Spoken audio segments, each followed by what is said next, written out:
Bonjour, nous continuons sur cette série du pourquoi et comment de l'alimentation végane. Alors, est-ce que c'est facile d'être végane? C'est une interrogation courante et légitime, mais la réponse est très subjective. Je dirais qu'elle dépend de plusieurs choses. Vos goûts. Bon là évidemment ça dépend de chacun. Si vous n'aimez pas les légumes ça va être compliqué. De même si le fromage et la viande vous sont essentiels à chaque repas. Votre lieu de vie, d'abord pour faire vos courses, votre supermarché du coin ne propose pas forcément des variétés de fruits et de légumes frais. Vous aurez alors vite fait de tourner en rond et vous vous lasserez de vos repas toujours pareils. Il va souvent falloir explorer un peu autour de soi.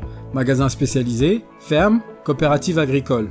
À côté de ça, si vous avez une importante vie sociale et aimez sortir, qu'on se le dise, selon où vous habitez, ce sera plus difficile de trouver des options véganes. En ville ou en campagne, ce ne sera pas forcément pareil. Aussi selon les coutumes alimentaires locales et types d'agriculture. Votre mode de vie. C'est plus facile d'être vegan si vous mangez des petits encas sains régulièrement. Or, dans certains boulots comme hôtesse de caisse par exemple, il n'est pas possible de manger quoi que ce soit en dehors de son unique pause.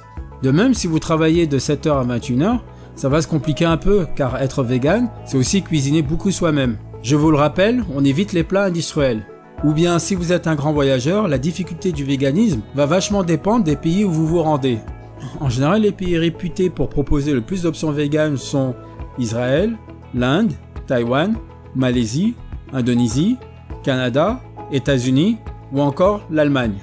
En France, c'est une autre histoire. La viande est la base de tout plat. Le fromage, un produit sacré où on imagine difficilement finir le repas sans un petit yaourt.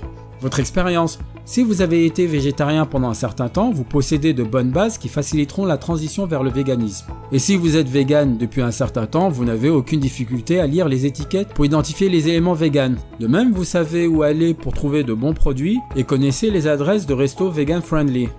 Ce qui aide à suivre un mode de vie vegan, c'est aussi avoir le plaisir de cuisiner, aimer apprendre en permanence sur la nutrition, l'environnement, etc., découvrir de nouvelles saveurs et de nouveaux produits. Le véganisme, c'est un peu une compétence qu'on améliore avec le temps. Comme avec le sport, le sentiment de se tenir à une décision et de progresser rend le tout hyper stimulant et donne envie de s'accrocher. Rassurez-vous, si vous débutez, il existe une quantité phénoménale de ressources sur tout format et de groupes qui peuvent vous aider, répondre à vos questions, vous fournir de nouvelles recettes, en particulier si vous avez quelques bases d'anglais. Et puis, vous n'êtes pas obligé d'aller du tout au rien en un jour, vous pouvez transitionner progressivement, par exemple en commençant végétarien. Merci d'avoir regardé la vidéo et nous nous retrouvons pour la prochaine vidéo sur les bienfaits du véganisme. Comme d'habitude, je compte sur vous pour aimer et commenter la vidéo.